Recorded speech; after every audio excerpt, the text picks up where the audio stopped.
அகில இந்திய அண்ணா மறுமலர்ச்சி பேரவை சார்பாக நமது பணிவான முதற்கண் நன்றி கலந்த வணக்கங்களை தெரிவித்துக் கொண்டு, தற்பொழுது மத்திய அரசு அங்கீகரித்துள்ள 378 கைத்தொழில்களில் 6வது தொழிலாக கல் இறக்கும் தொழில் உள்ளது. இதன்படி அமைப்பு சாரா தொழிலாளர் நல அமைச்சகம் பனையேறும் தொழிலாளர்களுக்கு கல் இறக்கும் தொழிலாளி என அடையாள அட்டை வழங்கி வருகின்றது. இதன்படி அங்கீகரிக்கப்பட்ட கல் இறக்கும் தொழிலாளியாக தமிழகத்தின் முதல் பனை தொழிலாளியான காஞ்சிபுரத்தைச் சேர்ந்த மதிப்புக்கும் மரியாதைக்கும் உரிய திரு பெருமாள் அவர்கள் நம் மத்திய அரசின் உழைப்பாளர் அடையாள அட்டையை பெற்றுள்ளார் என்பதை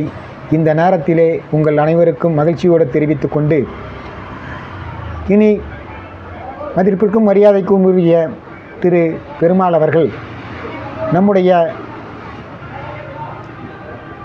பாரதத்தில் தமிழகம் தவிர அனைத்து பிற மாநிலங்களிலும் தென்னை மற்றும் பனை மரங்களிலிருந்து கல் இறக்க முடியும் என்பதை இந்த நேரத்திலே தெரிவித்துக் கொண்டு, மேலும் நம்முடைய மத்திய அரசு கல்லை உணவுப் பொருளாக அங்கீகரித்தது போலவே நம்முடைய தமிழக அரசும் அதனை அங்கீகரித்தால் பல தொழிலாளர்களும் பல்வேறு குடும்பங்களும் வறுமை நிலையிலிருந்து மீண்டு வருவார்கள் என்பதை இந்த நேரத்திலே அகில இந்திய அண்ணா மறுமலர்ச்சி பேரவை சார்பாக தெரிவித்துக் கொண்டு, இதற்கு உரிய முறையில் மாண்புமிகு தமிழக முதல்வர் அவர்களும் தமிழக அரசும் தீர்வு காண வேண்டும் என்று, அதே நேரத்தில் பல்வேறு நேரங்களில்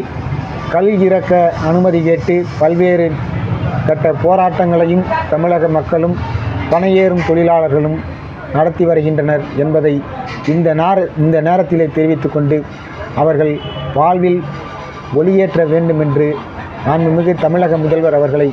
மீண்டும் ஒரு முறை இருகரம் கூப்பி கேட்டுக்கொண்டு, தமிழக அரசு